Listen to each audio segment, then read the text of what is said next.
So here we're starting to explore vibration. And think of it like this. And I said this yesterday, so I'm going to be redundant. But have you ever had a friend or a couple of friends or family members who are in an argument? I mean, you're not part of the argument, but you know, a lot of times when people are in an argument, they start telling the people around them, they come plead their case, whatever.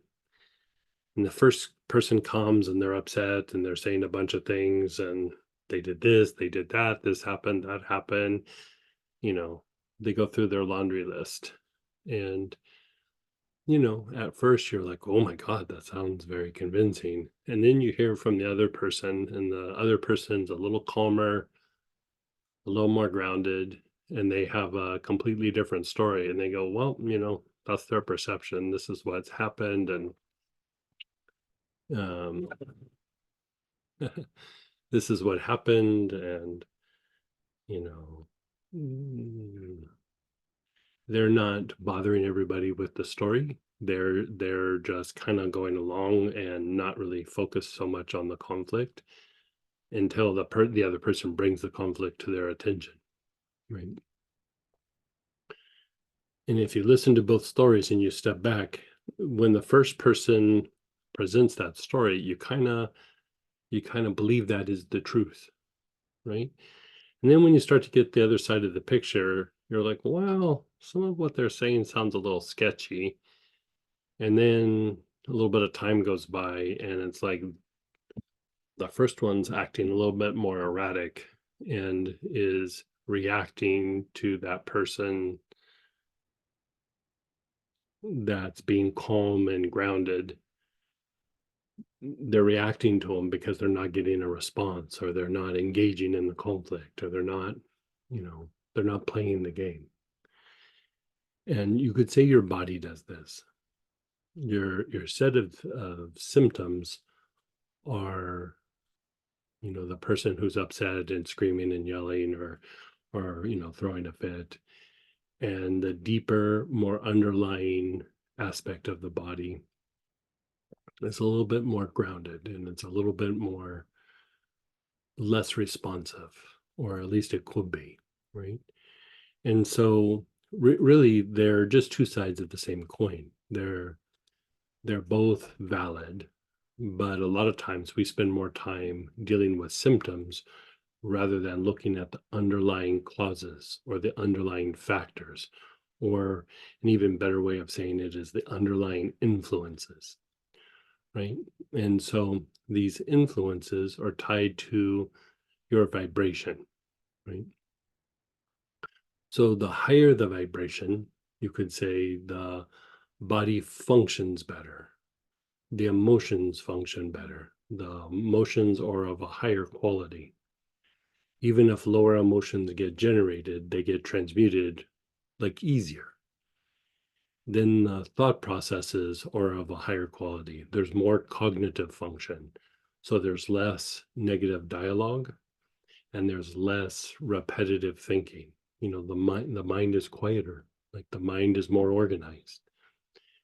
And so vibration isn't just kind of like a catchphrase. It actually is a stepping stone to deeper levels of healing, deeper levels of a sense of well-being emotionally, and a deeper level of a quieter mind or a more organized mind.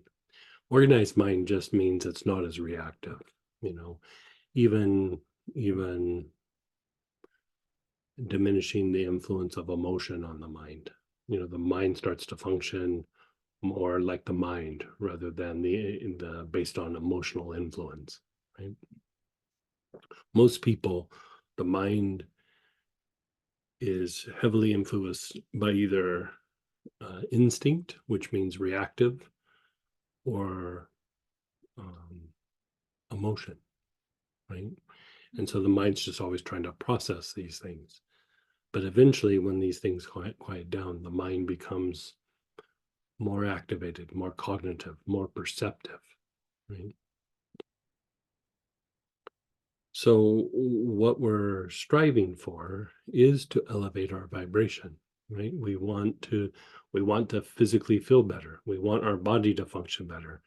We want our body to be less prone to disease, to respond better to treatment. Like when we have an ache or a pain or our body hurts in a particular area, the rate at which the body heals or resolves that difficulty is tied to the vibration.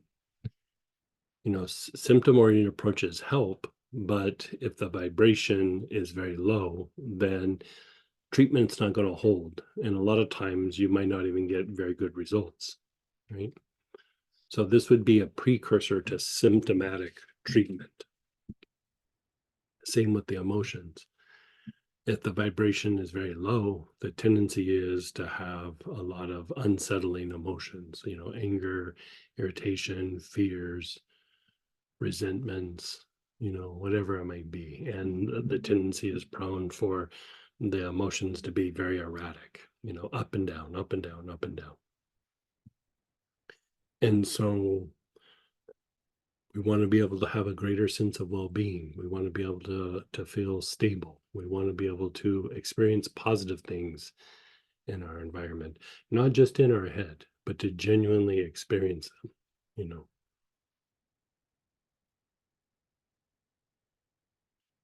Just because somebody says that they're feeling peaceful doesn't necessarily mean that that's what's really happening. Somebody can say they're peaceful, but then be upset, agitated, activate, super reactive in an environment, and they'll go, almost yell at, I'm peaceful. And it's like, but your behavior is not reflecting that, right? Same with the mind.